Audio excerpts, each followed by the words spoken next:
All right. Hello, everyone. Welcome. Today we are going to be talking about composition and the principles of art, both deciding about the composition and then dealing with the effects of that and how we're going to piece everything together vignette style, because that can be kind of a daunting piecing exchange. So we'll talk about visually from an art aesthetic point of view, how are we going to lay things out? And then from a very practical, technical point of view, how will we lay things out? And I have laid out my quilt pieces, all of my vignettes. You can see them on the floor in the other image, the other Heidi Parks. And so we'll play around with that and we'll talk about how this layout is working or not working and how it would be different depending on which principles of art I choose to focus on for laying them out. And then I'd also like to connect with you guys and discuss a little bit about, if anyone has a quilt or a problem or an image to share or wants to highlight their design wall, then we can work on some of your composition things as well.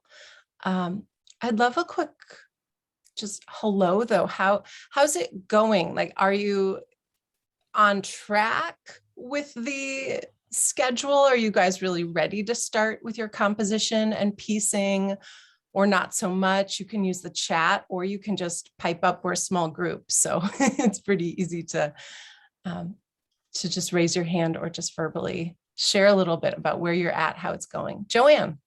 Well, actually, I'm so glad that's what you're talking about, because I was a person who did not select my palette in advance, nor did I have an overall concept in advance. Now I'm looking at these 17 things and going, ooh, now what? So I laid them out this morning, well, multiple times for the last couple of days, and I'm interested to hear from everybody, and you in particular, how you're approaching it. And I'm going to try to upload my photo to see if you have any commentary on this one. So sure, that's where I am. Excellent. Thank you, Joanne. Mari, how are things going for you? Yeah, I'm. Can you hear me now already? Yeah, we can hear you. We can't see you, but we can hear you. I'm on my phone. I've never used this on my phone before. Yeah, go for it though. What would you like to share? Oh, Mari, you've muted yourself. We cannot hear you. We could hear you before though. There you are. Okay, you're good. I tried to turn on my video and muted myself. Yeah, I wasn't very aware of what I was doing. Like I had been trying to start sewing for a long time, and now I wasn't so aware that, oh, this is actually a specific pattern. I was just like, oh, something is going on. I want to start sewing. I joined, and then kind of fell out of the vignettes quilt because I had so much of my own impulses. So I kind of got carried away just doing my own thing. And I only posted, I think, for twice or something and then I just, like the line and the shapes already gave me so much input that I've been busy with, pursuing those two impulses since then. And but I started already like a week ago or so to try to lay out the stuff that I've collected and to try to figure out how to put it together, because I already felt like I had too much stuff to bring together in some, like in a, I suppose what I want from it is less the vignettes quilt pattern and something more of one thing. So I noticed quite quickly, oh, this is probably not what I actually exactly want to do, but it's nonetheless been really helpful to get going on something that then turned out to be something different. So That's so wonderful to hear. You'll have to jump all the way to the last page because there's a section about variations on the quilt pattern, and there it suggests that you might be so inspired by just one prompt, like you mentioned, line was really inspiring for you, that you could make a variation of the quilt from just the one prompt, either making lots of vignettes of that one prompt or letting that one prompt be large, for example, just expanding one block. I've also been, even though I wasn't doing the actual prompts for the day, I've been wanting to like be more on Instagram and post and engage more with the others. And that was just like, I think that I wasn't doing the same thing as everyone else made it more difficult, and then life got in the way of Instagram anyway. So, but I think like not doing the exact program made it more difficult, like less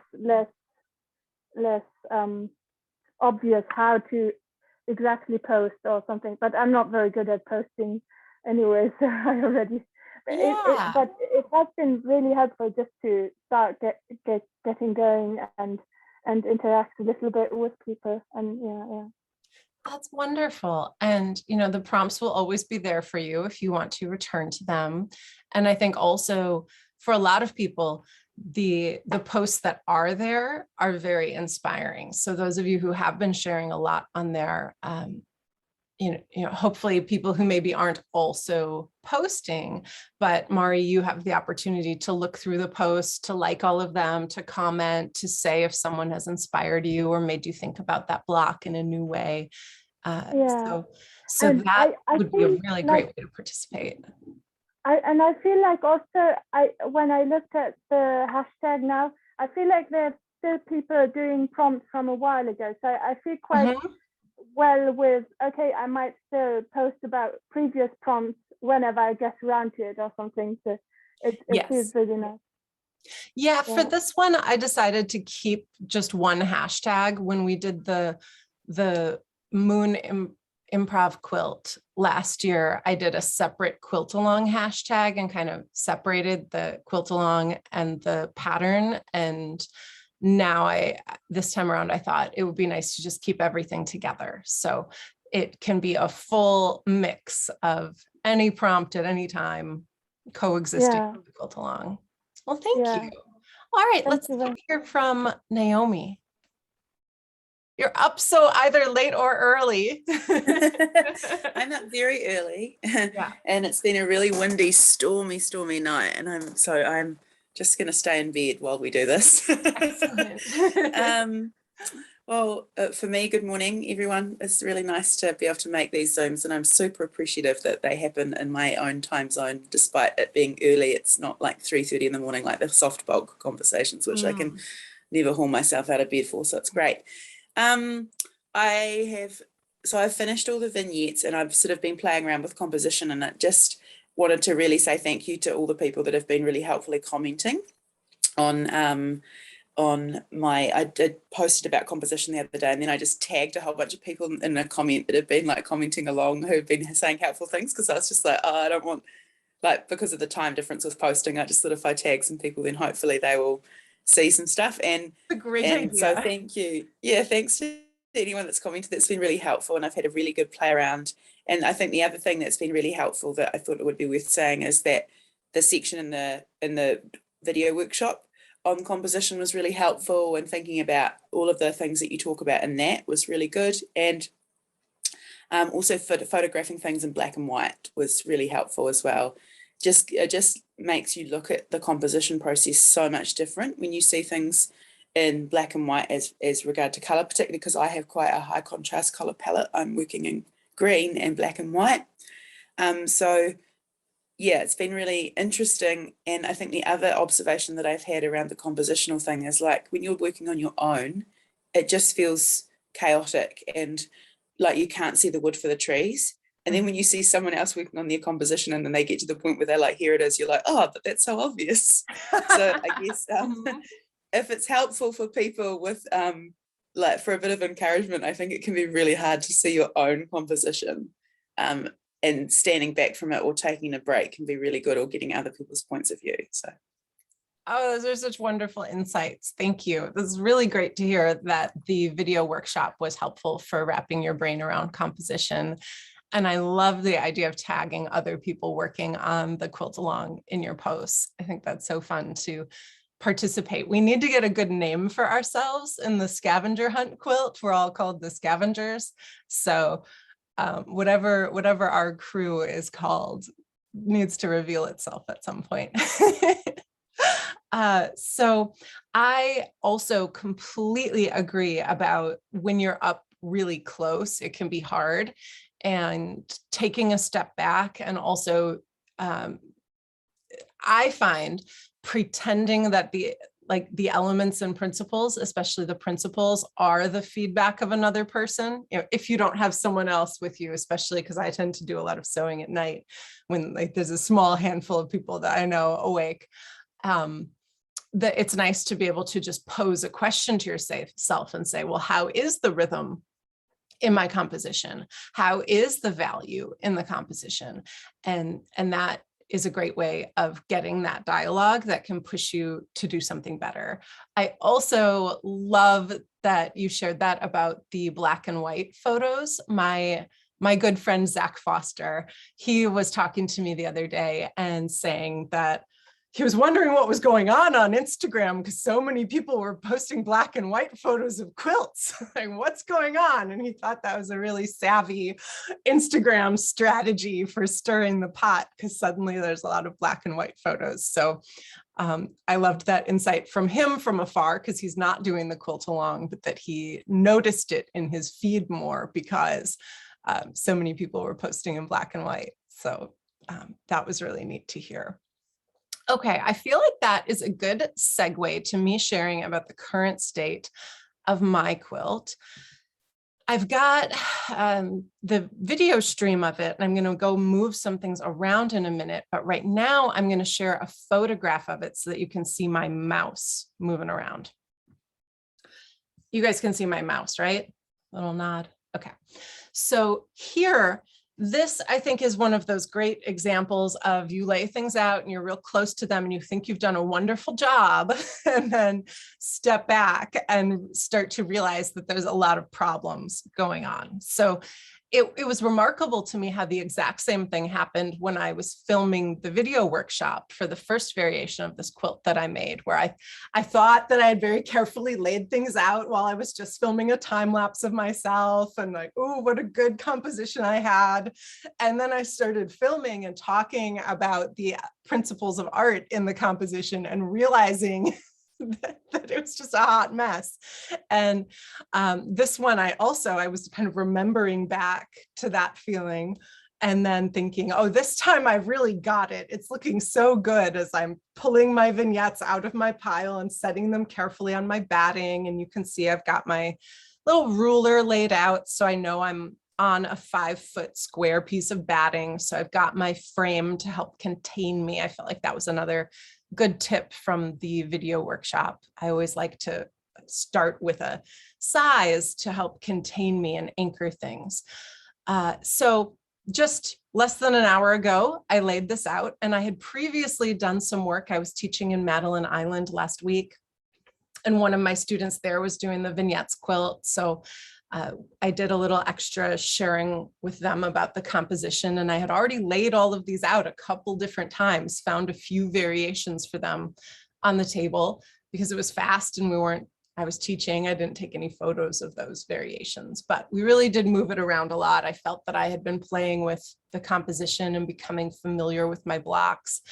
And now as I look at what I've laid out, it's kind of baffling to me that I have these really big sections of almost all the white in the quilt is in the bottom corner. And then so much of the black is in the right side, and then a lot is on the top. And I don't know fully how I feel about that. It is kind of interesting to segment it. It makes for these larger blocks, but it also is odd that it wasn't in my mind to lay it out with all of the whites together and all of the darks together.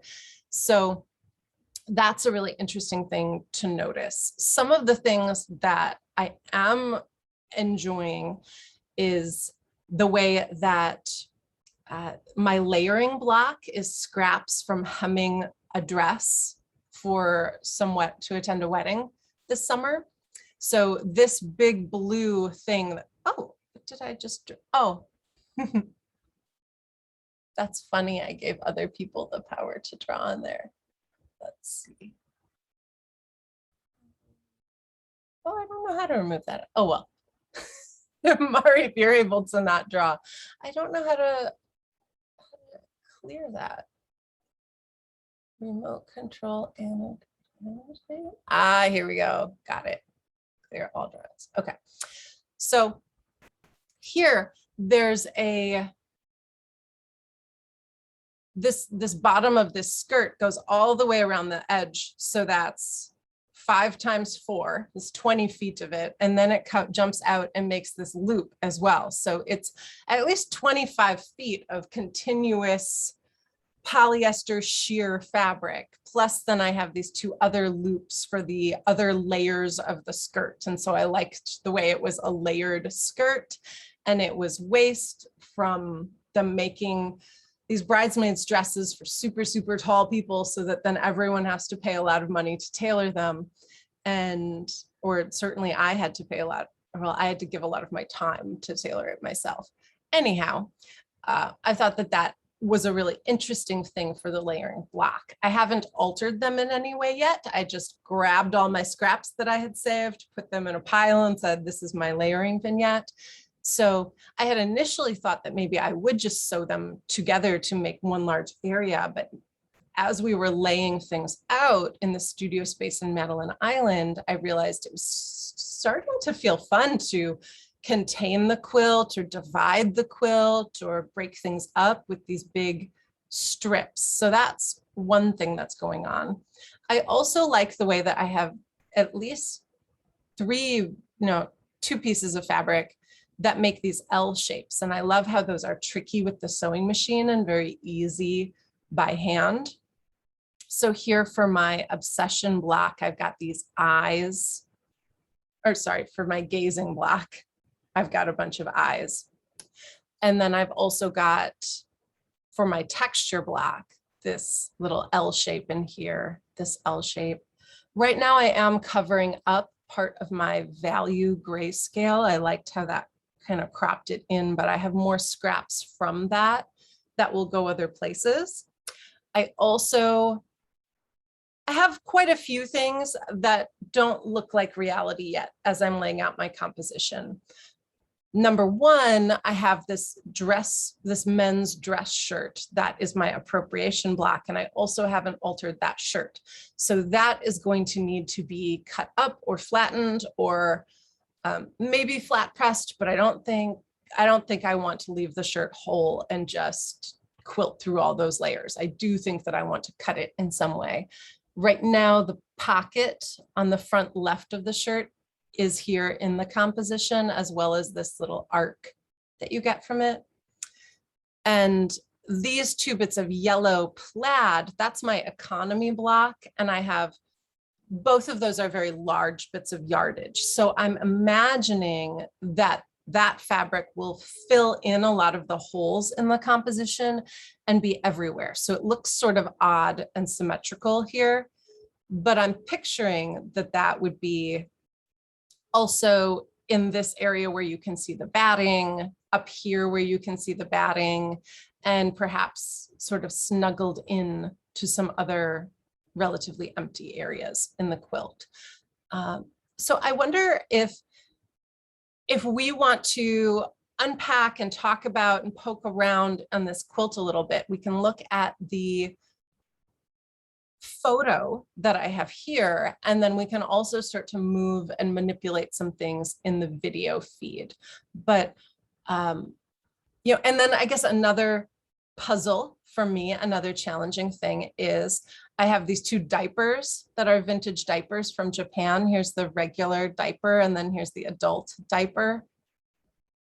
And they're really like precious, cool items to me. So there's the temptation to leave them whole, and there's also the possibility of cutting them, either cutting them a lot or at least cutting them in half in some way to separate them, because those are very large parts of the composition. I here was exploring the idea of laying my transparent polyester skirt layer on top of it to break it up. But there are lots of other ways that I could move that around to break things up, have it not be so compact. Or I feel like I could make this quilt like a landscape. Maybe I want to purposefully have the dark colors on the bottom and the light colors on the top and make it sort of like a sky thing. As I look at it now, I think that could be real interesting. But I see we've got 2 comments in the chat that I haven't read yet. Ah, wonderful. Melanie, you've got a composition suggestion. So let's have you unmute. That's a good place to start. Okay, I'm unmuted. So one thing I thought was, you've got that wonderful log cabin block on the top left. So what about the possibility of making that more to the center, not necessarily entirely centered, but center-ish, and then make a log, everything else is like a log cabin around it. Maybe mirroring the log cabin as it is with the darks and the lights again and that kind of thing. But just sort of making that, again, it might be off center rather than centered, because center is kind of boring, but you know, kind of just building from that log cabin, and the whole thing is sort of log cabin-ish. And then the very big diaper maybe is, you know, up in the corner and it's taking a big look. So that's my thought, is that it would be interesting to see what happens if you do that. Or just the whole idea of, like, you put that sort of centered-ish and you put, you know, diagonal, like all of the darks on one side and all of the lights on the other side, with that kind of centered. So that's neat. Now, what are some of the principles that would be very strongly at play if I followed that suggestion? Because there are a couple that really stand out to me. What kind of balance? And other people can help, Melanie. Kind of radial, or not radial, that's not right, but just sort of diagonal across, if you're. Yeah, I think it's both radial and, depending on how I organize it, kind of radial and symmetrical balance. Right. And then lines, of course, you know, a lot of line and shape in that sort of. And those are elements. There's another principle that I think would be super strongly. Contrast. Yes, that would also be, that's not the one that I was thinking of, but that would very much be if you're talking about separating the lights and the darks. Yeah. I know somebody has to help me out with that. Kat, you want to help? Or Sam, you can unmute and share. Or you guys had your hands up for different things. Okay, different things. So I think emphasis. If you have one really strong focal point in the center and you're adding around that, that would be very much decided by emphasis. And so right, really, because that log cabin block is sort of defining what you do with everything else. This is the kind of the master block, sort of. Absolutely, yeah. Everything's radiating out from it, and it's very much the focal point. Right. Well, thank you. That is a wonderful suggestion. That certainly would inspire me to lay things out in a totally different way. And those yellow plaids, they stretch out. This is how wide they are, but they're quite long. So those could also go probably across the whole 5-foot expanse, which would be an interesting, like if the diaper was one of the long sides of the cabin, those could be one of the other long sides of the cabin. All right, so we've got Kat Gelder. I know you're not Kat Gelder, but if you want to, I see your hands up. You can share your suggestion about composition. Maybe your hand's raised accidentally. Okay, Sam. Hi. I really love that big diaper thing, and I like the fact that it is really plain compared to everything else, and I'm really excited to see how the quilting goes over that. So I'm wondering whether you make that the focal point, that space the focal point, because everything else has got quite a lot going on it. Yeah. I wonder whether the plaid would make some sort of a frame across two edges for the quilt, or that block as well. But that's, and then some of the other bits would just fill in above and below. Yeah. Are you picturing the adult diaper being vertical, like portrait style, or landscape style? Yeah, I like it portrait. I think, and I quite like what you've got already so far.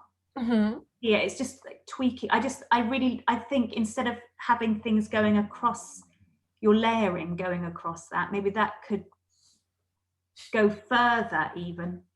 Yeah, I feel like that's almost an extension of Melanie's, because you are both suggestions are focal point suggestions. And I'm almost picturing if the diaper was in the middle, and then if I had some of my white fabric, you know, especially when you squint, this man's shirt is a white, this text block where I've embroidered in cursive, even the log cabin is quite light in color compared to the other things. So if that went around the adult diaper, and then there was an additional perimeter of dark stuff.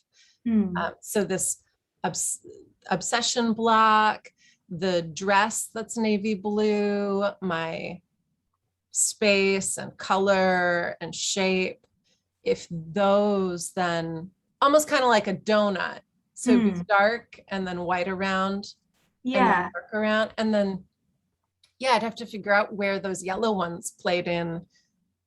Yeah, you know, would they be next to the diaper, or would they be going out? I think that you would only be able to tell once you start laying it out. I But agree. what I do like is the space that big diaper gives, because it's so big. It's such a, for me, that's the first thing I'm noticing when I'm looking at it. That's my focal point. Yeah. And then you go in and look at all the detail on the other ones, but that big block, I don't know. I really like that. And I think that you know, it's similar to what I let those feed sacks do last time, where I didn't cut them up. And I love the way you can see my black quilting against the white of that chicken block. And here, I think that if that were to be a big, expansive negative space, really celebrating, because when you get close to it, there's a lot of mending. There's also a spot where the fabric has worn away, to then quilt over it with white thread in a way where it was obvious to tell the difference between my quilting and the the quilting lines that are part of the diaper itself. That would be real interesting. Oh, I like that. Thank you. Okay, so I think, Kat, you've had your hand raised for a long time. So I'm going to ask you to unmute. So this is weird. It says Kat Gelder and me. Because now there's a message from Kat Gelder I did not write. That's so funny. Maybe they also have the big diaper. I don't know what this is about. What is your first name? Caroline. White Timber. Spell that for me. Caroline. Caroline. Caroline. Yeah. Got you. There it is. Okay. Yeah, I'm looking forward to your suggestion. Okay. I always find very important to have a symmetrical balance, especially when it comes to color. So my first thought is I would cut up the plaid fabric and spread it over, like make 4 pieces of this yellow be, yeah, to have this symmetrical balance. And yeah, just cut it up into a bunch of pieces so it could Yeah. be equally dispersed throughout the quilt. yeah, so I mean, if we have time at the end of this Zoom, maybe I can share mine. Now I'm on the sofa, but I could share mine. I've just realized that this is one thing I do all the time, like cut things up. So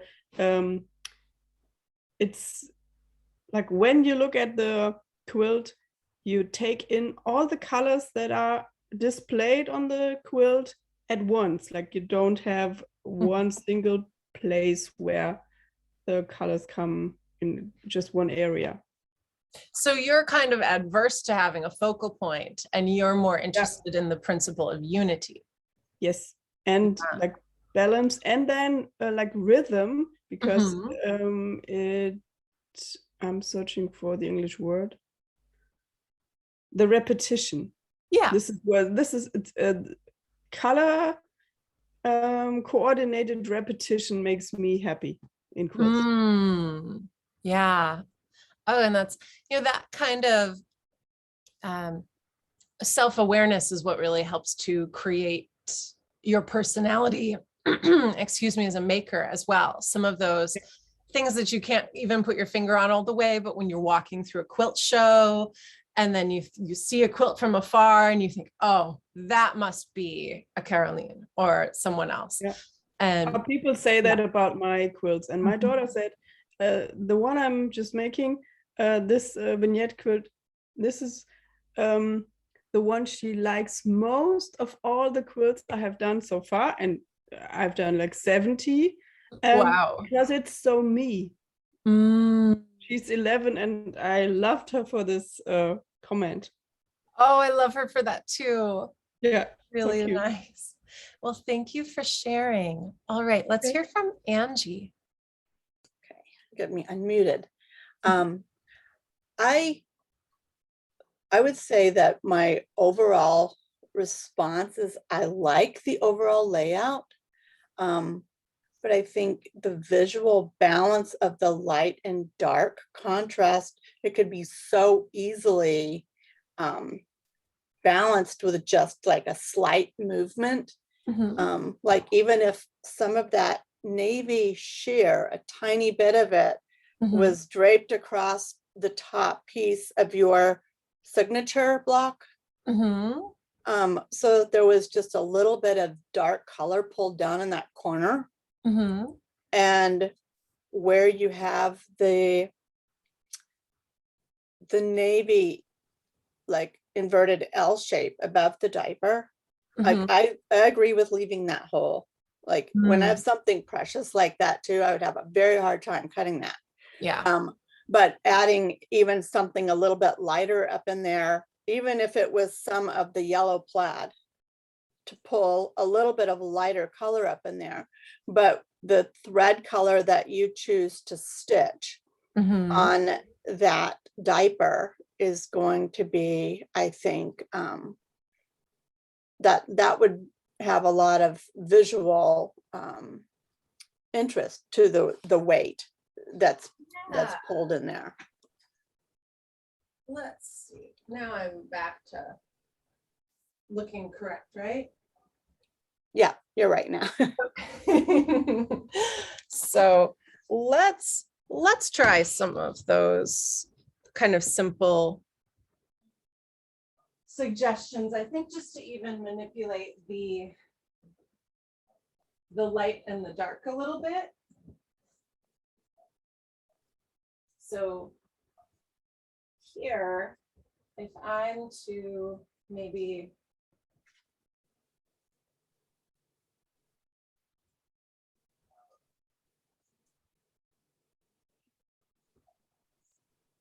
fill in some of the color just differently with the lights and the darks.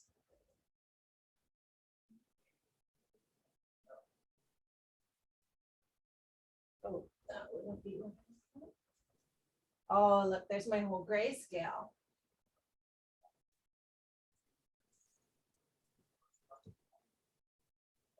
Okay, so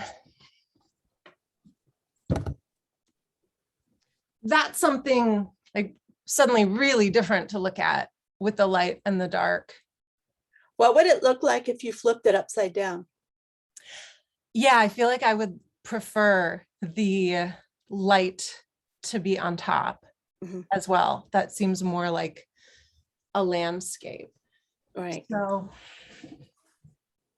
it would be very hard to rotate, but not so hard. Well, but you could have rotated the camera. Like, True. Not quite as easy as you would think. I wouldn't want all the text to be upside down.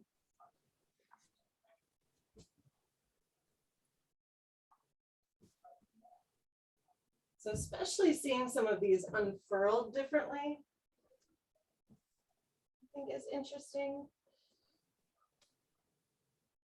And let's get this other dark diaper down on the bottom.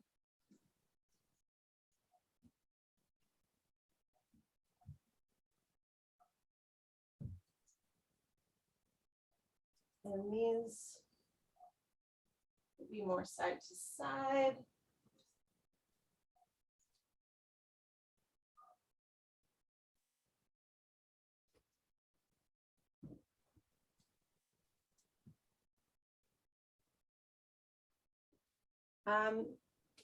What are you? How is it looking as I'm laying things out in a different way? that's looking really interesting. Definitely like a whole different quilt, I imagine. Yeah.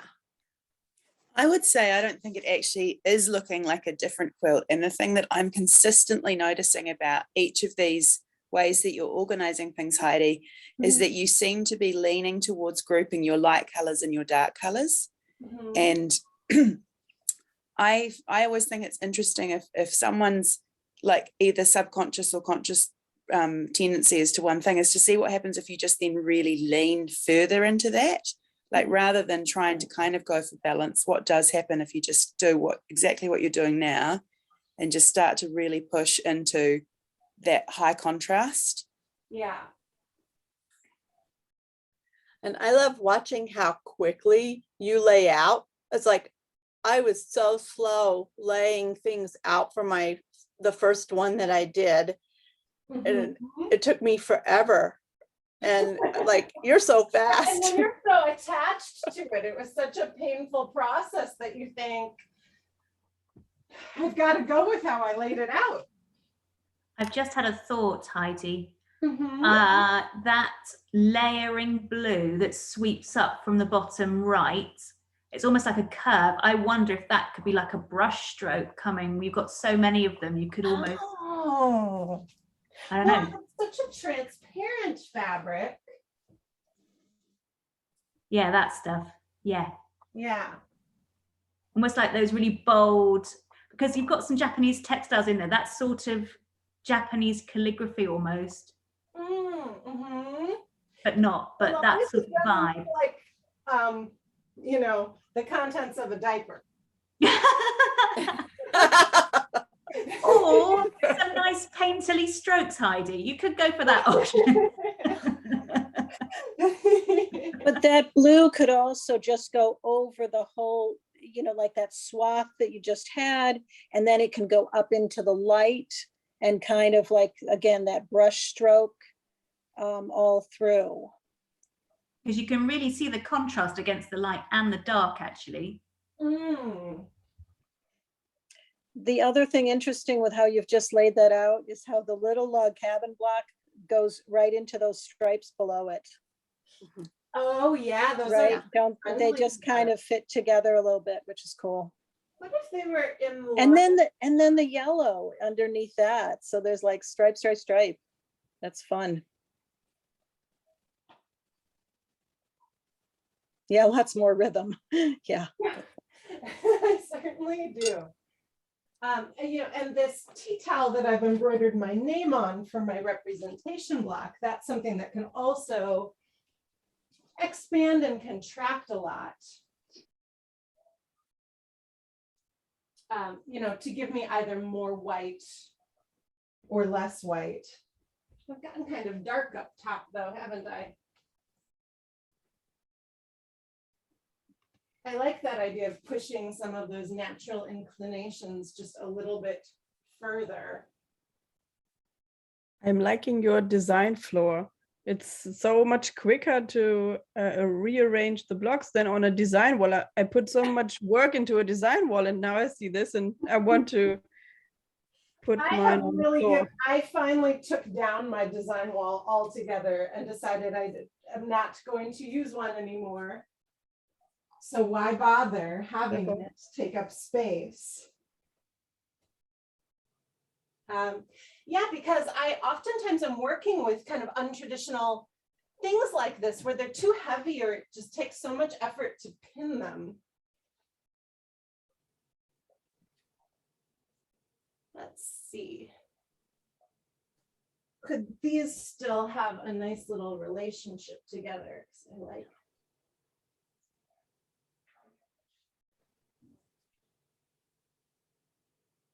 I like how it has some kind of ombre effect. Yeah, where that value grayscale is almost like the lead in the composition now. Oh, that's so different. I'm really liking this. Mm-hmm. I like the landscape quality of it, which is, you know, for me, one of my goals is to do it differently from the first time I made the quilt.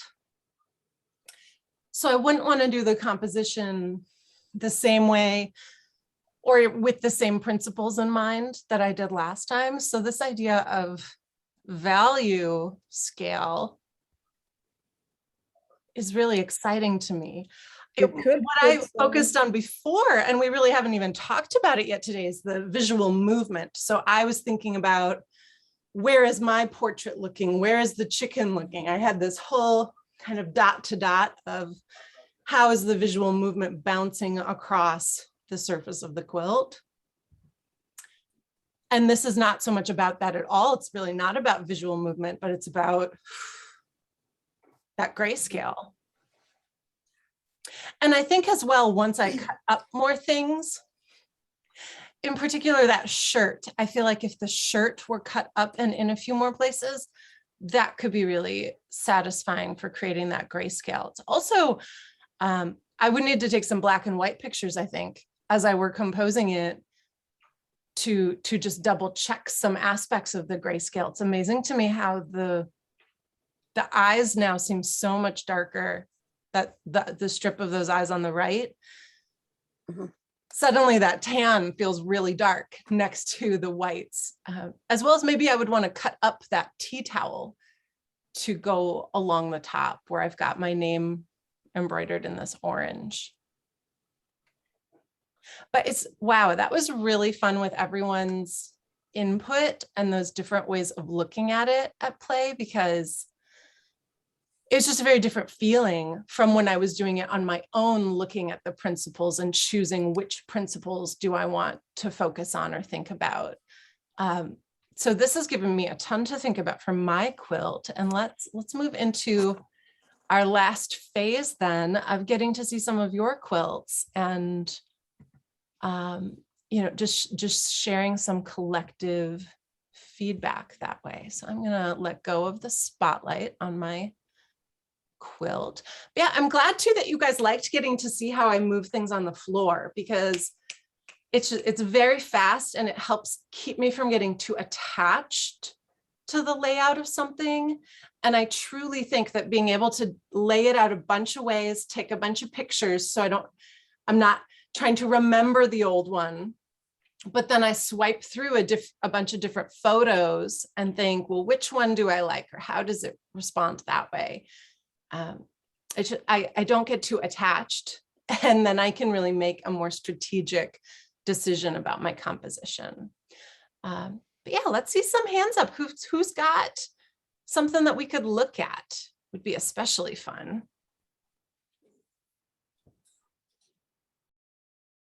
Carolyn, I see you're moving yourself. Let's have you unmute so we can see your piece behind you. Well, I'm trying to find a good place to start. But if I if I just move my laptop, it'll be okay. That looks really helpful. Okay, so I have to move away from it so you can see all over, because I have to move the chair.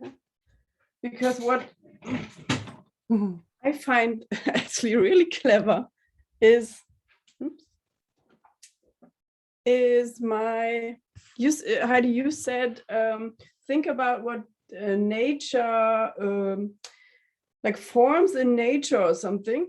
And what I'm going to include is I don't know, it's called the Fibonacci spiral. Does anybody know what this is? Oh yeah, the Fibonacci, yeah, sequence. So this is what I'm aiming for in the overall layout, like the balance in color, because I have the green color here and over here and down here. Then I'm having this like teal color here and here and here. And I'm repeating blocks. So I'm having these up here and down there. And what all the blocks together should do is form this like half a spiral. And then I'm going to apply some more like Suffolk puffs to enhance the spiral movement. And the pecking order is like in the middle of the spiral. Oh, that's wonderful to hear a little bit about how you've laid it out. For me, one of the focal points that my eye is so drawn to seeing text real big and wanting to read it. So I'm seeing the word blue, but then also blue is not the most prominent color in the quilt. It's not in at all. Yeah, so that like mental confusion is really fun for me. Yeah, and then that there's also a spiral, which can be a disorienting, like if you think of a cyclone, or if someone's dizzy, they put the little cartoon spirals on their eyes, so that like there's that kind of disorienting feeling with having everything evenly dispersed and mixed up on the surface of the quilt. As well as, I think for me, I really notice so much more from a distance the way that you have pieced essentially a circle out of triangles. And that has kind of the pecking order block. Yeah, that has such a similar kind of like pleasantly disorienting feeling of it blends with the other circles in the composition. Yeah, these are economy blocks because I had sewn them like years ago, and then I used the pecking order because you had feed sag in your first quilt. And what I also want to mention is like these value blocks. I have them here in black and then here in pink. These look like chimneys. Which is contrary to all the nature stuff which I included. And then because I have the black here and down here, I'm going to embroider a tree trunk, and this is going to be a tree like with fake leaves. This is a fabric where trees are printed on. So like an ugly tree fabric. And from this black, I'm going to make a tree trunk. No, not the trunk, but the actual tree stem. Just to have this balance between this and this black again, and to tie it together. Oh, I like that. Have you thought about the quilting? Yes. There's also one principle that's important to me. My mom and me, we always fight if white and like off-white and cream can be combined. And I once asked her to crochet curtains for me, and I wanted them to be white, and she crocheted off-white ones, and we had a disagreement on this. So I'm combining white and off-white in this quilt, and I'm going to quilt the white areas with off-white pearl 8 cotton, and the other ones with white, like plain white. And I also bought a top stitch needle so I can add some economy in it, because I know that this white fabric was, they once were napkins I cut, and it's going to be really hard to quilt through. So I'm going to top stitch this with my machine. Yeah. So, oh, I love that. I've been really wanting to see a machine quilted, or at least some machine quilting for this pattern, because it's not something that's in my wheelhouse, but would just be so fun to see. I have a long arm downstairs. I might add some long arm quilting too. I'm not sure yet, because it's too wide for my long arm. Yeah. Oh, thank you. This is really fun to get to see. I see that Naomi is all set up with her camera. So I'm going to replace the spotlight. Naomi, you're on deck. Hi. I'm going to just do something a little bit high skills maneuver here. I'm just going to stand on the chair for a little bit, just so you can. That's right. In my... I'll just see if I can. It's probably better if I go this way. Yeah. So the principles or sort of elements that I've been focusing on in terms of like for the compositional part are balance, color, rhythm. Sorry, I just can't read that far. Movement and emphasis. And so this is sort of like maybe the 6th or 7th version of the layout that I've played with. So vastly different to what I photographed earlier in the week. And people's comments were like really useful. Yeah. But I'm certainly open to any feedback, because this is just like where it's at currently. It's the best I think so far, but I'm trying to make sure that I push past my natural tendency to be like, cool, this works, I'll crack on with the next part, right? And just like fully explore the compositional process. It does help that my husband is a composer of music, so he's been giving me some good advice. Oh, that's wonderful. I think maybe partly just because of the good experience that I just had with us moving my quilt around, I do feel some curiosity around what if the black and white was more clumped together. Yeah.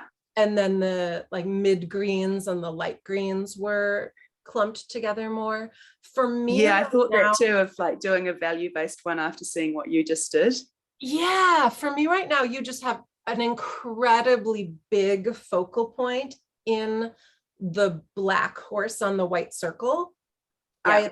My eyes just go straight to that. Yeah. And I think I either would love if that were softer, or if that then created the visual movement to like bounce me somewhere really rewarding. So at the moment, it's probably hard to tell. Yeah. I'm trying to use him to bounce you to here. Oh, I do. Yeah, we could not see that before. To pay attention, this is our endless and proper work. Yeah, so that's kind of because, yeah, like when I made the unicorn, he was just on white, and it was so intense contrast. That's why I put the circle around him to try and contain his power, contrast a little more, just to try and reduce him from, and also the fabric that he's on the back of is much whiter, talking what Carolina was talking about with her white and off-white. It's quite a lot whiter than a lot of the other whites in the quilt, and I was like, oh, maybe I could tea dye it, but then I was really worried the unicorn might bleed and it might ruin it. So yeah. But I do like the idea, yeah, as you, like, it is really hard to, like, he is absolutely just the thing that your eye goes to, because of I think that massive high contrast and it being so representational. So it is trying to, yeah, work out what is his best uses. And I wonder, yeah, that idea of a grayscaled or a value-based compositional. More did you applique him, because you've got 2 other horses that are different on top so of that. So this one here, he was a fridge magnet, And I don't know whether you can see, you probably can't, but he's got 2 little holes in him where I removed the magnets. And I thought hopefully that he wouldn't lose his fur, but he did. So I've got so he's got some fur underneath, and that's been applied. But then I made a pattern off of him because I love him so much. That's fun. And then That I did ribbon that you put on the circle too. That's so interesting. You really lose a lot just seeing the video at a distance. Of course. So yeah, it's really hard. Yeah, that really does reward you when you get close and you see all that. And yeah, so then I made a pattern off of him because I just loved him so much. And I also have all this other beautiful floral fabric that I love. And I like how this guy looks like he could have just come straight out of the Bayou tapestry. Yeah. Oh yeah, I really like how that kind of dissolves into the flowers and then the other horses. Oh, are those mermaids? Yeah. And seahorses. So there's a very magical. Yeah. And then we've got more horses here. And then also. Oh, yeah. Now, what is that thing in the top left corner? You've got some very interesting improv piecing, like in the middle, that green with maybe the. Oh, yeah. So this is a combination of my juxtaposition and my texture block. So this was my texture block. Oh, and this was my juxtaposition one. And I just liked the fact that they kind of went together because they had they both had that bottle green velvet. Yeah. And then this neon, which is left over from making rain pants, is here and here and here. So that's another thing that I'm trying to make sure I feel like provides some rhythm with in terms of the making sure that it's hopefully propelling you around the quilt, like what you were talking about in the workshop with your first one, Heidi. But yeah. Oh yeah. So seeing that neon is making me think a little bit of my friend Bob Boscher. He shares a lot of quilts on Instagram, and a few years ago he did a gorgeous quilt that was white and pieced with neon orange thread. So when you got close, you could see the way the thread glowed through the piecing. And your neon and also like the magic in the quilt makes me think it could be really fun to piece it to quilt it with like a neon thread. Oh, I'd never thought of that at all. I'm thinking also of the way that the quilting will inherently soften your unicorn just a bit. Yeah. The black one. Where you're considering the tea dye, which could also be very interesting, and like even if it bled, like there's such a shift in texture that could be like the texture is enough that if it bled it would, because also you want to think about the future of your quilt. If it's going to bleed, maybe you want it to bleed before you piece it and quilt it. If you're considering washing it, like if that's part of the future you envision. But I do think if you were to quilt over it with either a neon yellow or green or orange or neon pink, like neon purple even, that would just do a lot to disrupt some of that focal point and marry things. I know for me, when I quilted my last version of this quilt, I used only black thread and quilted with the same 1-inch gap across the whole quilt because it felt so disparate. Like the blacks just felt so weird from so many places. And my main goal in quilting was creating unity. And I liked the way the black would be strong enough to like push everything together a little bit. It's almost like I loved that with your quilt, like how you did it in black, because I just thought that was really gutsy, because I would have been too scared that it would have dominated. And I think what you're talking about with like a neon or a bright and maybe a completely different color from my existing palette might actually help unify everything. I feel like that would solve a lot of, or just would push things in such an interesting direction, and would also stick with this theme of magic. Like there's something really magic about neon colors as well. And so they're already part of the piecing, to have them be part of the quilting as well. I almost like the idea of like, the most mermaidy, like, or how sometimes if people get their hair dyed, like mermaid style for hair dye. then it's all the neons, you know, it's pink and green and blue. So if you used a whole bunch of different neons all over, and then Or I you'd could have get a that variegated prism. thread. Yeah, or variegated thread is a wonderful idea. Yeah, that it would just push and pull things. Yeah, how you I really want like that idea, and I never ever would have thought of it. it. I like how I think it's like a very bold, gutsy choice, like much more than black thread was for me. Well, and I don't know if anyone has suggestions on brands. Certainly I could connect you to Bob.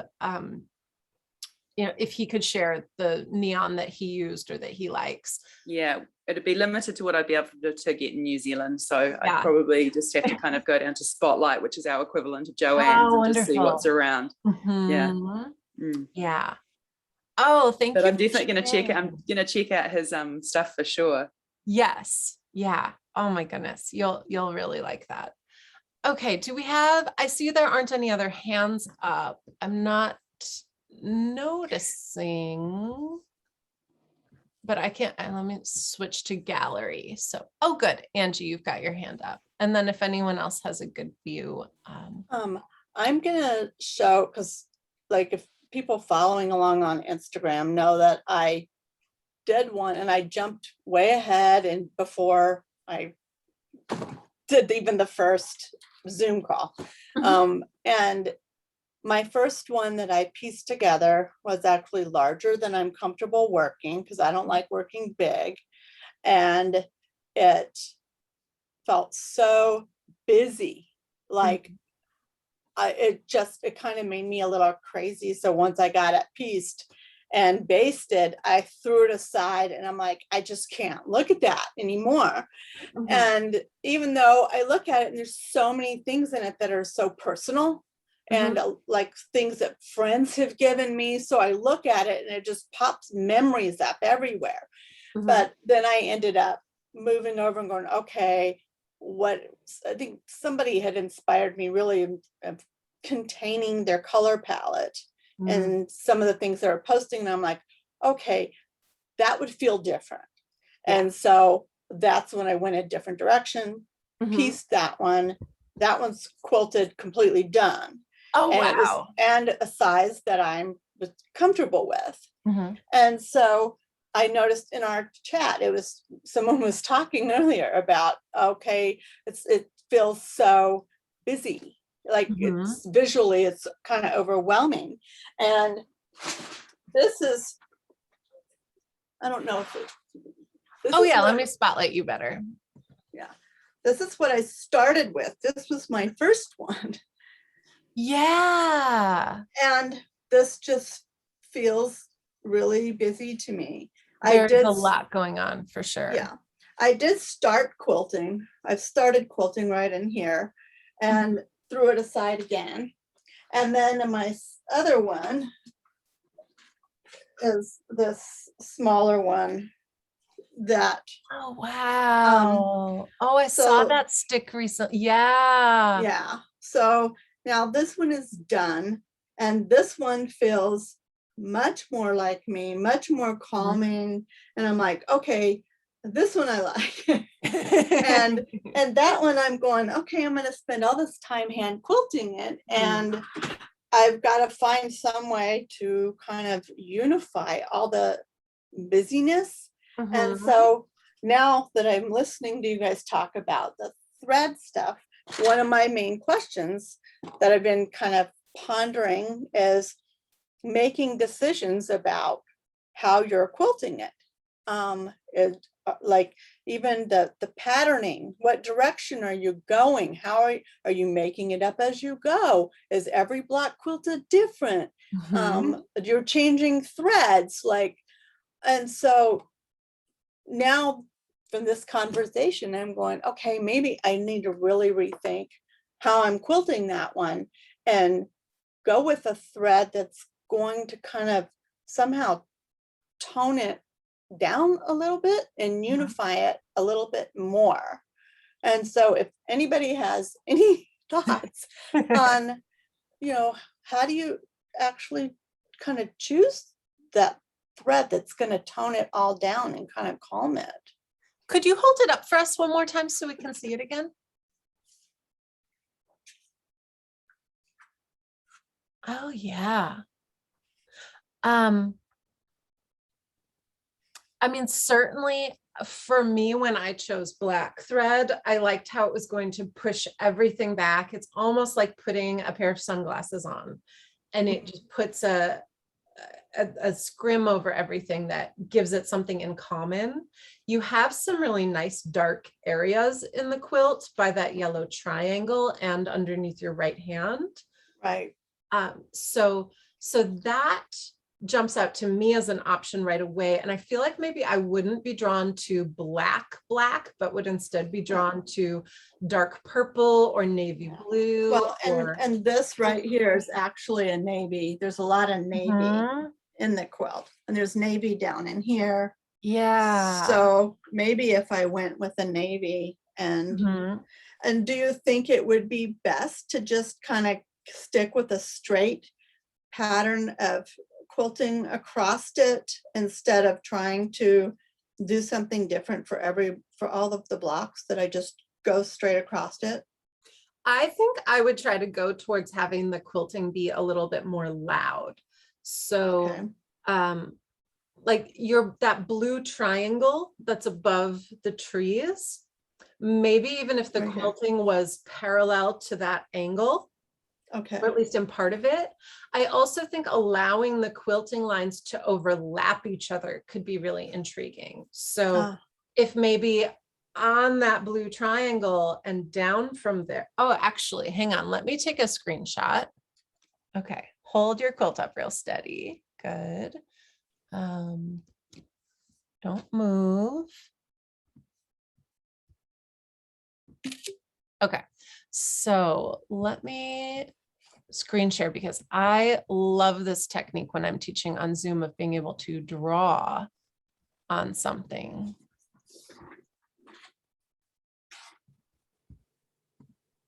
Okay. So here,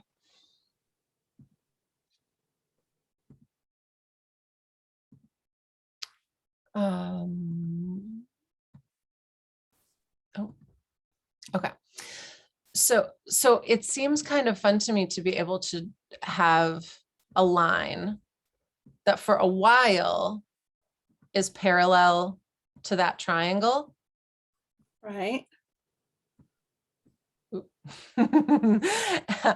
and then maybe you come in and you go parallel to the trees. So maybe there are some quilting lines.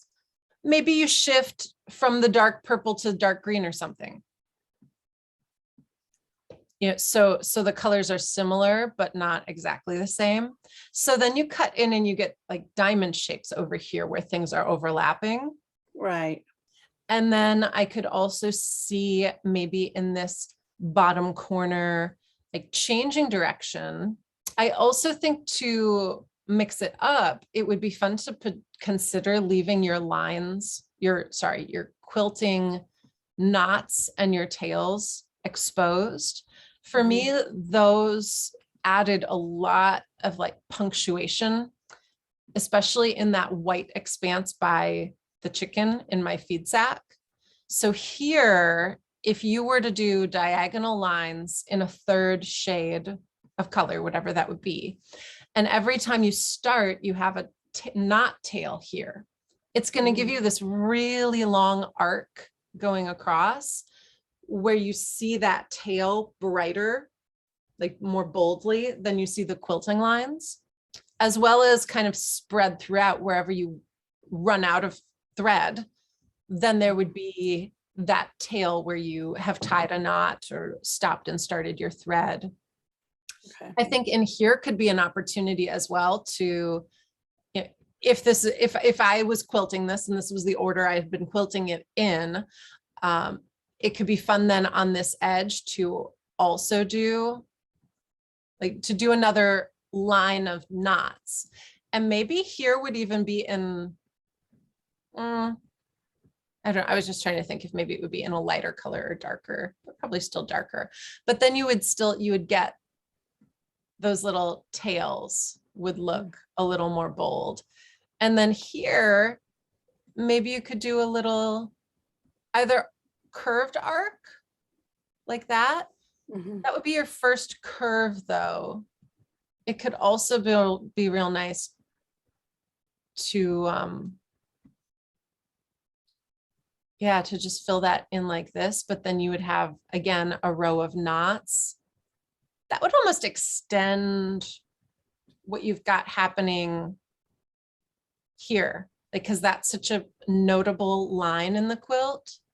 Mhm. So if the knots extended that up, but for me, looking at it with those quilting lines drawn on it, it already feels extremely different. And Right. like chunked into larger chunks. When I quilted my quilt, and maybe because I'm really having you guys just remember it. Let me pull mine up so everybody can actually see it. Do you actually also think that I need to space those lines out a Mm. little further?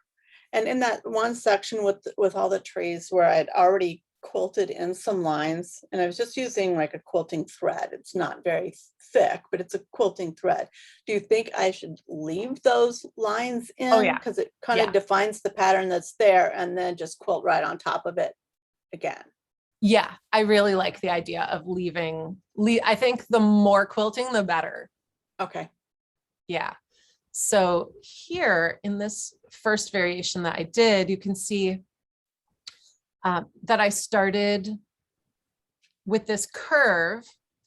And so the way that those knots break up the white, I think helped the composition tremendously. I think it would have been even more like noticeably plain in a quilt that's very busy without those few knots down there, as well as across here for this area where I have some pleating in the quilt, that softens things, but not so much that it looks out of place because of the knots. Mhm. And then I also chunked the quilt. So I didn't just keep doing that one arc across the entire surface of the quilt. I laid out this first line. Oh yeah, and I can draw on here for you guys too. Okay. Draw. Okay. Why is it no? Oh, okay. So this arc, I laid that out first. I used a piece of thread and I just placed it across the quilt, and then I nudged it and moved it around a bunch till it was the curve that I liked.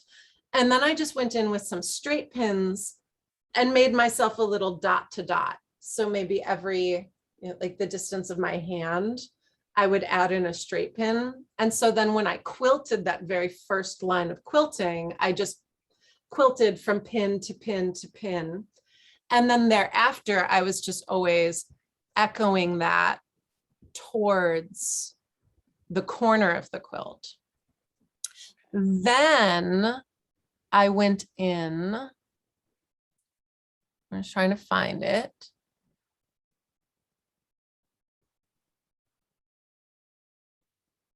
Yeah, then I went in and I did to here. And then I echoed that line. And very much at the front of my mind when I made that choice was the way that it was going to cut across my face, because I didn't want that to look odd. So I'm sure I laid the thread out vertically, I laid it horizontally, I laid it straight, I laid it curved. Curved was important to me. I didn't want it to look like prison bars, being more vertical. Like the softness of curving around my vision felt more like a halo than like a prison cell. And the way that this bird is encased in a circle, I liked that I had a little bit of a curve or a circle echoing me. And then I had this part of the quilt to figure out. And I was very aware that wherever this line ends is going to create an edge where I'll have all those knot tails, like what I was talking about before. So here, I very purposefully had this line cut through my handkerchief because it's such a whole finished complete object. And I didn't want it to feel too slapped on the top of the quilt.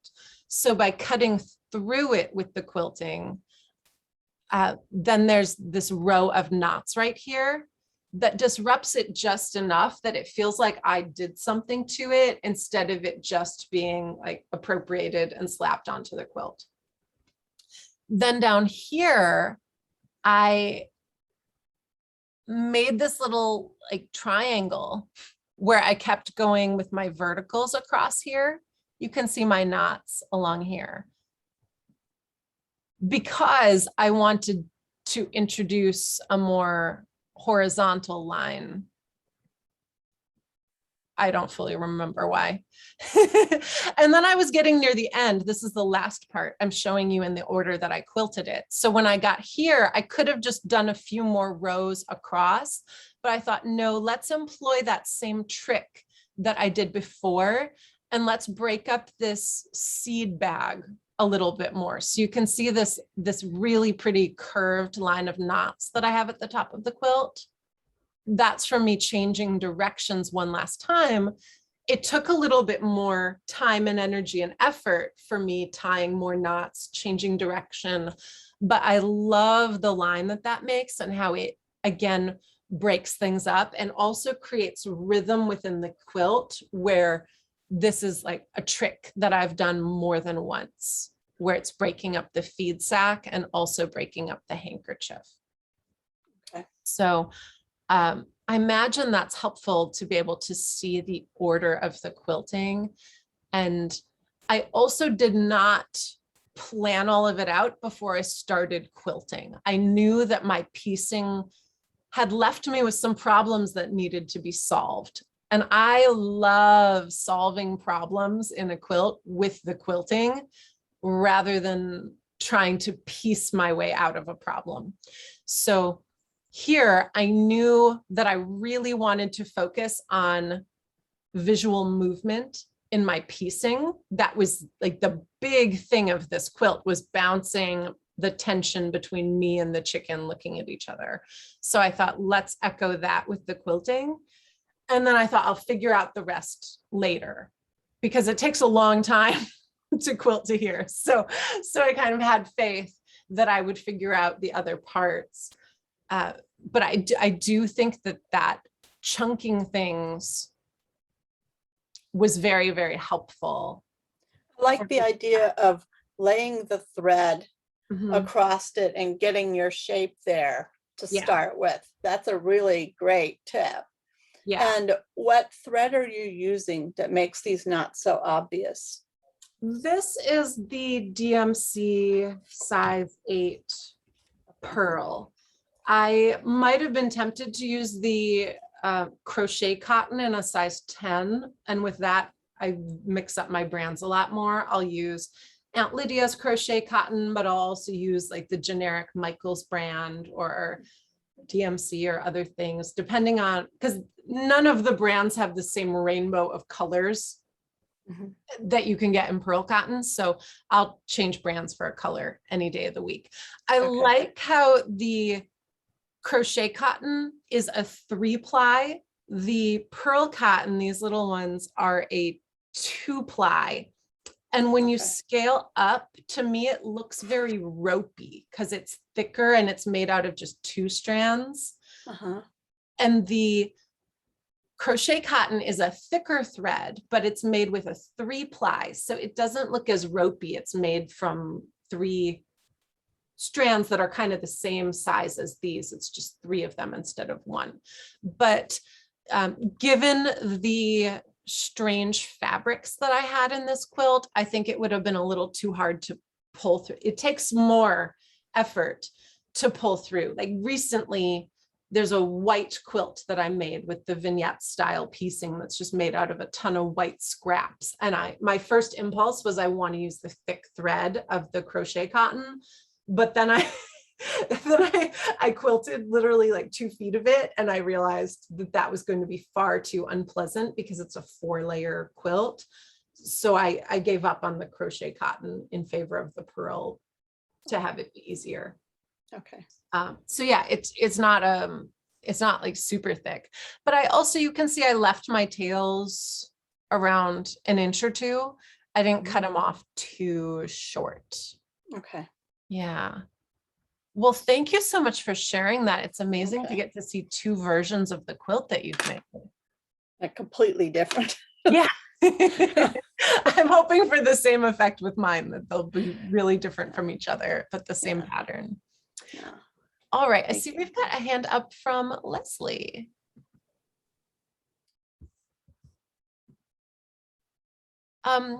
Good. And you're unmuting.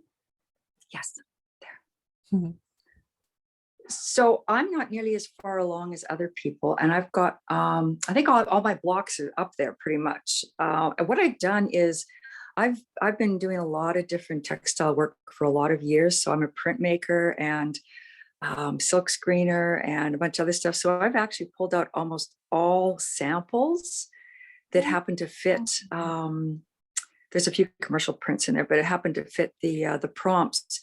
And as you can see, my biggest difficulty is I've got lots of little bitty things.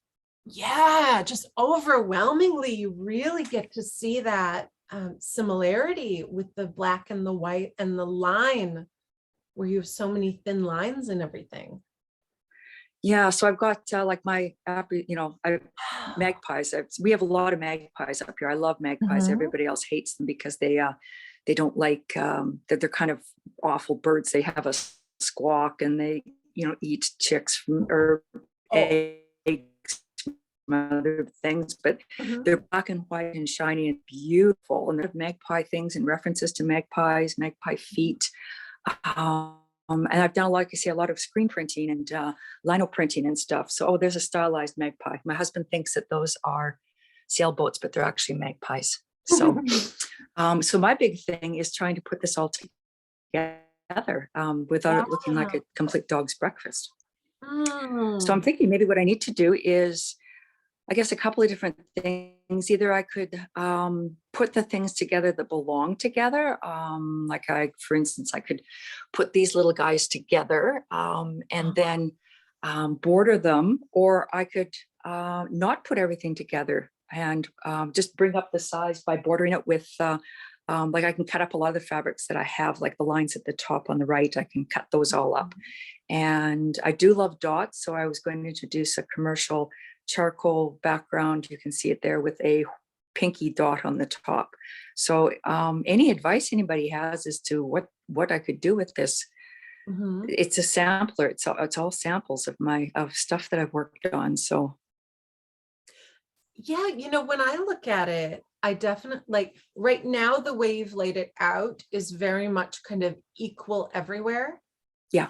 And so it would be interesting, kind of like what we did when I laid my quilt down, would be what if you put like with like? So if there was a clump of the black and white, a clump of the color, and then and then is that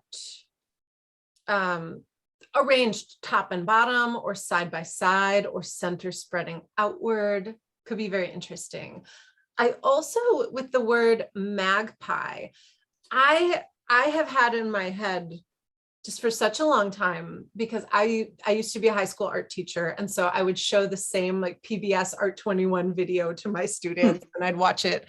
If I was teaching like 4 sections of the same class, I'd watch the video 4 times in a row in a day. And I always loved sharing with my students about Sally Mann and the 20-minute video that they have on her in PBS Art 21.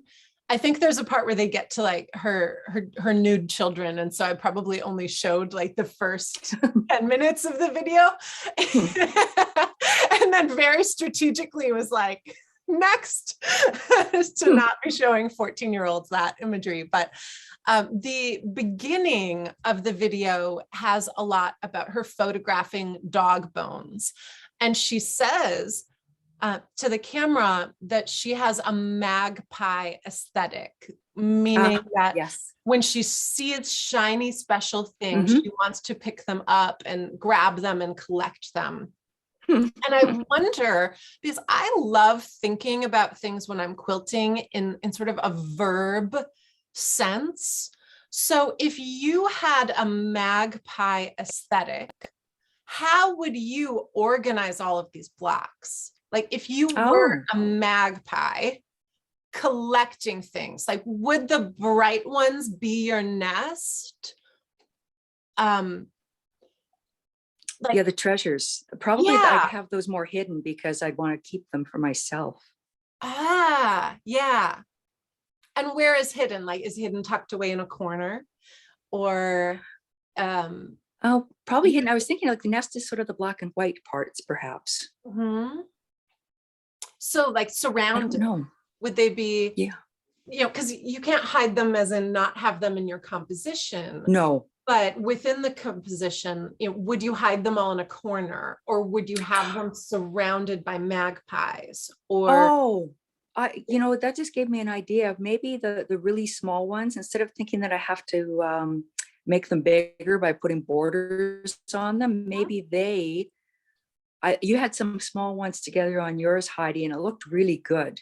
And so maybe I need to pull out all the smallest pieces and start putting those together, like to create a whole area of smaller ones. And those are like the treasures, the little ones. Yeah. And then maybe put that in a corner, and then, maybe the top left or partway down from the top left, and then start surrounding it with the black and whites and the magpies and the rest of it.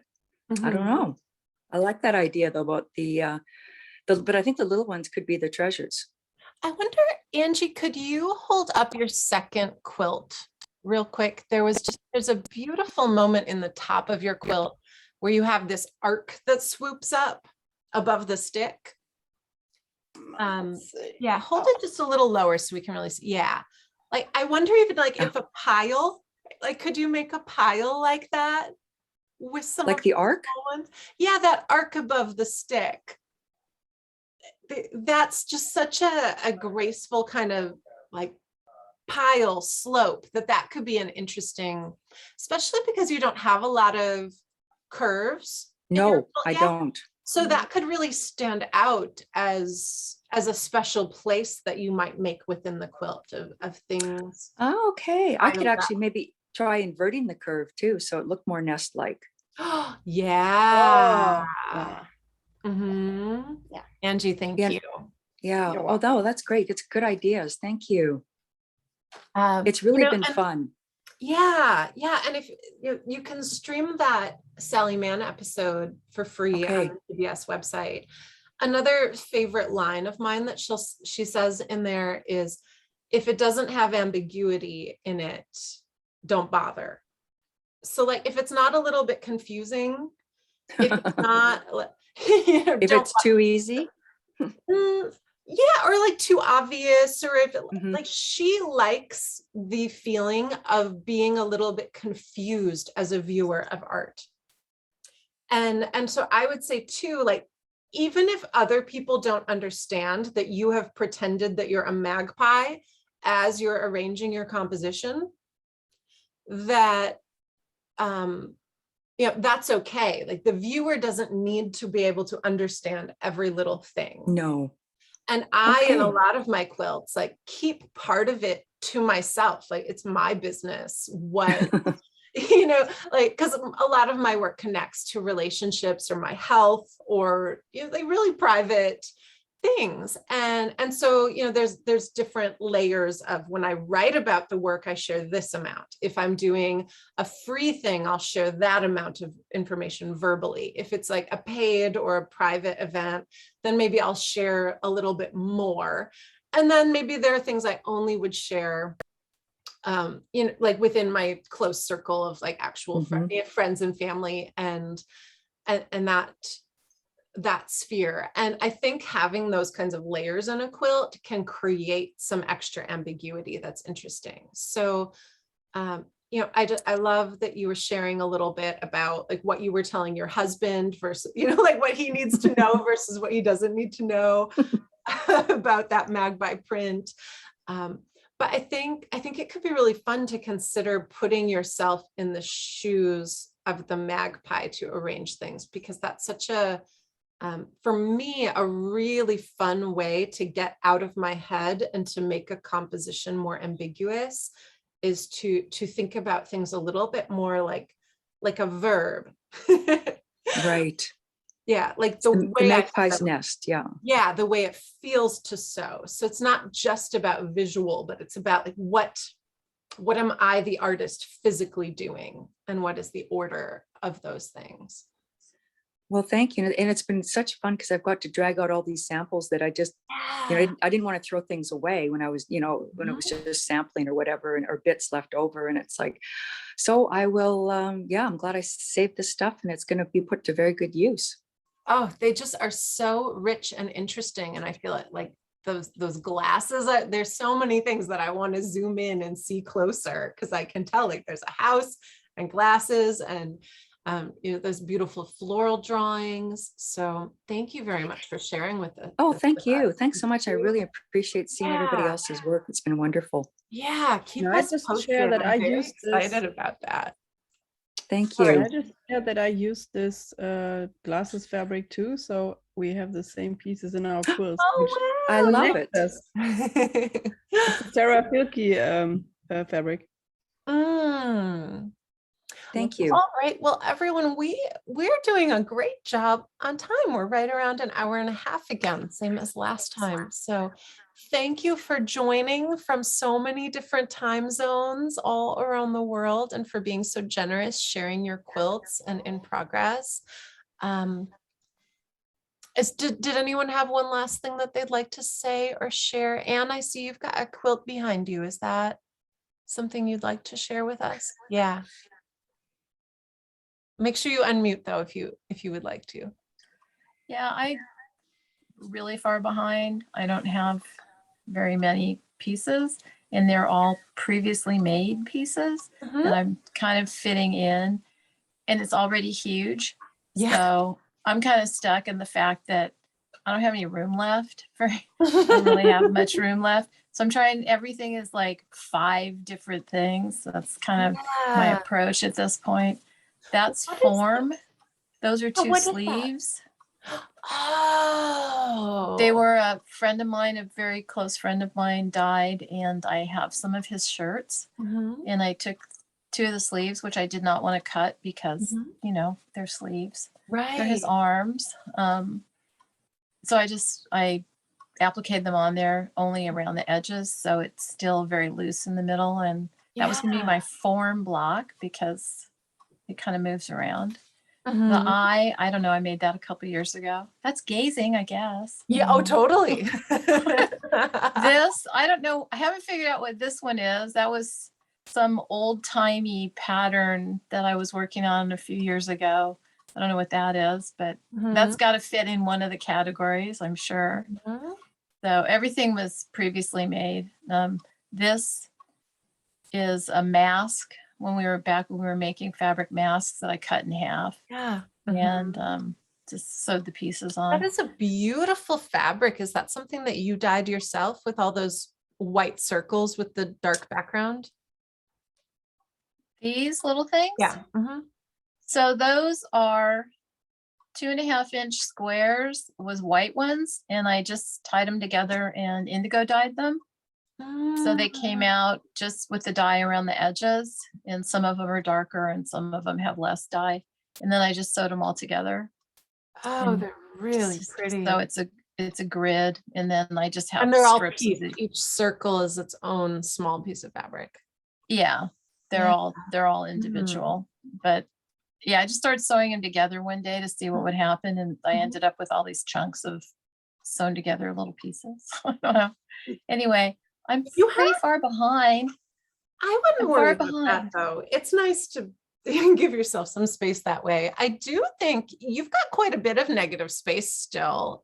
In that bottom left corner, you've got that's plenty all batting left. And I'm trying to with. keep it this size, so I am running out of space. This is what I have left.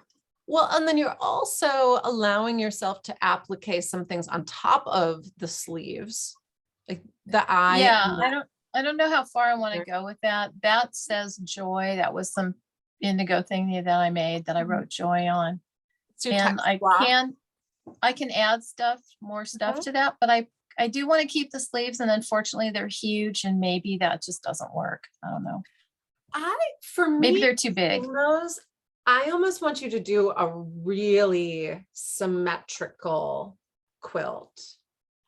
Like, what if the whole thing was just super symmetrical? So if like that circle that you have was under the eye, maybe the spikes that are under the eye now, maybe those could be the mirror of those red dots on the pink background. Yeah, and those little circle, like what if you really went for it with being symmetrical? Almost. I have more of these too in different colors. Or, I mean, it could either be centered, yeah, or to use two and have them on the sides of the quilt. I think that could maybe be a fun way in for you of creating like a tower and then some of the negative space under on the sides. And not necessarily perfectly symmetrical, but just, you know, if there was an answer to each thing visually on either side. I don't know, what do some. And I have tons more of these things too. Yeah.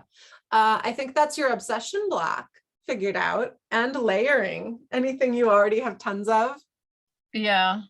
Mhm. Well, white is my obsession. I love white. White's my favorite color. I know it's not a color, but white's my favorite color.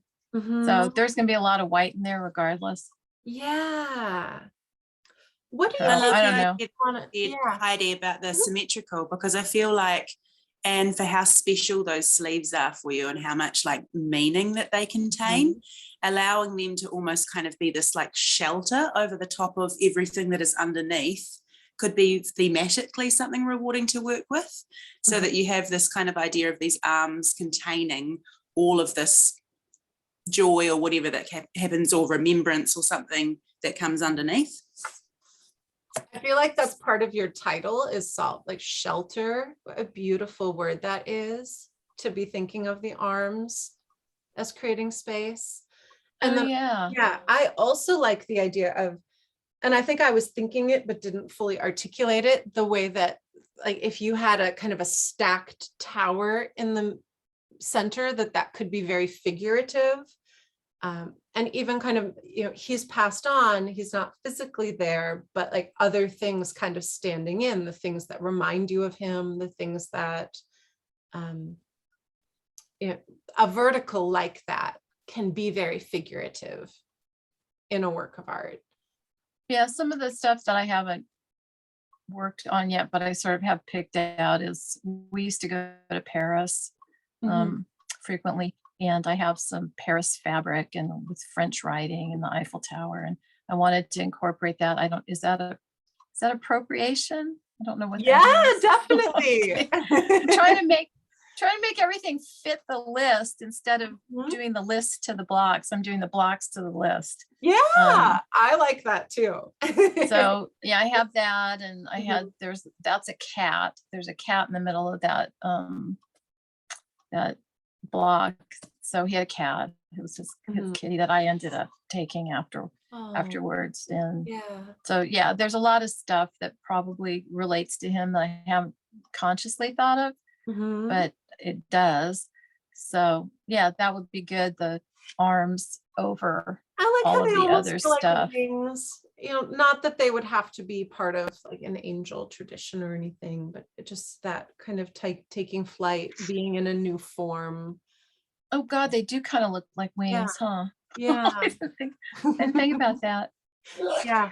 I find usually the most potent things in my quilts are things that I have not consciously thought about, but have done more with intuition. And then I realize like, oh yeah, that is like wings. Oh yeah, that is like a figure. Oh, the best parts are usually locked safe in the back of my brain while my hands are busy making them. Yeah. So anyway, my biggest problem is that I'm kind of running out of space, and there's maybe, 10 more things that they can be real small. Yeah. So yeah, they may have to be, I may have to make a little corner of magpie treasures at the bottom of all the rest of them. Yes. Oh, I love that idea. Just, the special little memories that you keep safe. Oh, yeah. safely Okay. keep safe. Just like where the magpie is keeping things safe in part of the quilt. All right. Well, that's a whole new perspective now. Thank you for Yeah. that. You're welcome. I hadn't thought of it. They were just kind of random, but now they're not random anymore. So that was good. Yeah. All right. Thank you. Such a powerful, beautiful quilt. I'm really excited Thanks. about that. Thank you. All right. What a beautiful spot to end on, everyone. Thank you so much for joining in live. What a beautiful conversation. People who couldn't join live are just going to love getting to listen to this. So hopefully there will be lots of comments in the YouTube posting of more suggestions and other links. I'll try to link to the Sally Mann thing that I mentioned, as well as Bob, who uses the neon thread. And if you guys are aware of other people or resources for neon thread, maybe put those in the comments on YouTube as well. And yeah, oh my goodness. Thank you, everyone. I feel so inspired and excited. This is one of my favorite parts in the quilting process, and can be daunting, but that's also why it's so exciting when, when it's going well. Thanks. You're welcome. Thank you, everyone.